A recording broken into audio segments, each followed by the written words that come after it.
This is Eric Kirkpatrick, and what I would like to talk to you today about is the subject of lawyers and what kind of lawyer you should hire for what particular issue that you might have.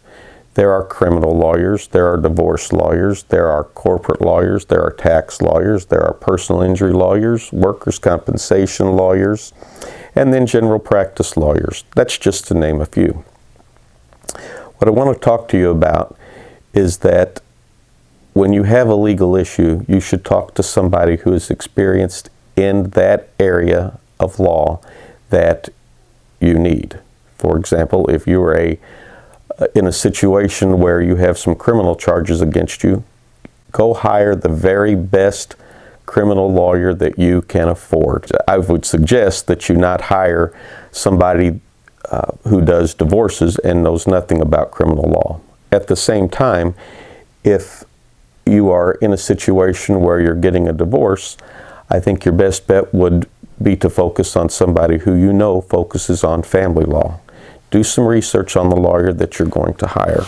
The reason I explain that to you is in part because in Illinois there's no specialization for lawyers. We cannot hold ourselves out as a specialist in something, but we can outline what kind of work that we do. Some lawyers outline in their website and different things areas of law that they practice in, and some go on to include things that they don't practice in. So interview your lawyer. Make sure that you're getting what you want to pay for. The other consideration is there's two different types of lawyer fee arrangements. One is what's called a contingent fee basis. A contingency fee is where the lawyer doesn't charge until the case is finished, and that attorney fee then is based on an agreed percentage of the recovery that that lawyer gets for you.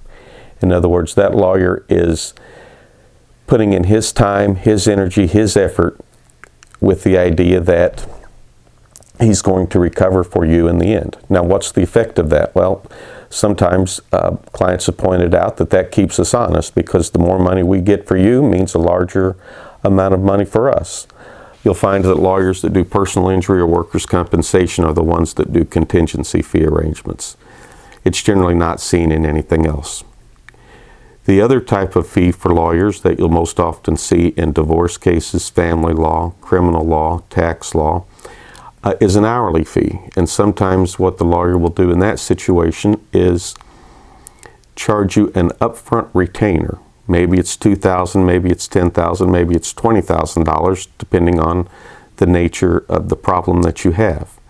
The retainer is typically based on an estimate of the amount of time that the lawyer thinks it's going to take to get you to a certain point in your case. The lawyer then puts that retainer in his escrow account, and then when you call him or meet with him, or he or she has to go to the courthouse for a particular reason, he takes down his time, charges you a specific amount of money, and then that is taken from the retainer.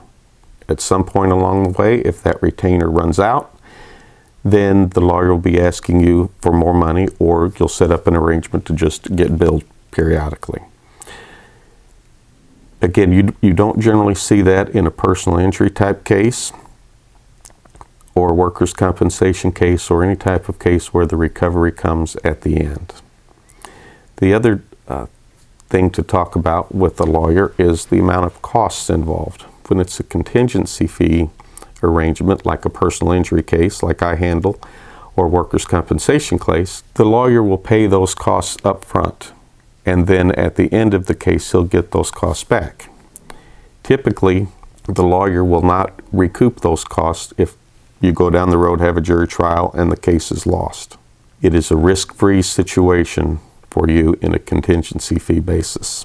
In a situation where the lawyer is charging by the hour, you may very well get a bill as your case goes along for whatever cost the attorney might be looking to incur, whether it be cost for a court reporter, cost for an expert witness, or just copying costs. There's been a lot of advertisements lately on TV about the world's largest personal injury firm. when you're interviewing a law firm, don't just go by the size of the law firm. They might have 500 lawyers, but if none of them are any good, then those 500 lawyers don't mean anything to you.